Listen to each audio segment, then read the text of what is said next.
Hi hello नमस्कार। झिझी plant एक low maintenance indoor plant आहे।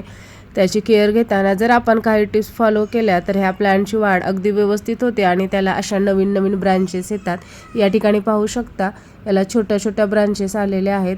आपण जर कुंडीतील माती कोरडी झाल्यानंतर म्हणजे 10 ते 12 दिवसातून एकदा या प्लांटला पाणी दिलं, वर्षातून 2 वेळा कंपोस्ट, व्हर्मी कंपोस्ट यासारखी खते दिली आणि थेट सूर्यप्रकाशापासून हे प्लांट दूर ठेवलं, म्हणजे आपण हे प्लांट घरामध्ये, शेडमध्ये किंवा इनडायरेक्ट सनलाईटमध्ये ठेवलं तर याची वाढ ही अतिशय व्यवस्थित होते। या प्लांटच्या खालच्या साईडला रायझोम्स असतात, त्या ठिकाणी हे प्लांट पाणी, अन्न साठवून ठेवते आणि त्या ठिकाणातूनच नवीन नवीन ब्रांचेस निघतात। नवीन फुटलेल्या ब्रांचची पाने सध्या हिरवी दिसत असली तरी थोडी मॅच्युअर झाल्यानंतर त्यांचा हळूहळू रंग हा काळपट व्हायला लागतो, कारण झिझी प्लांटची ही ब्लॅक व्हरायटी आहे।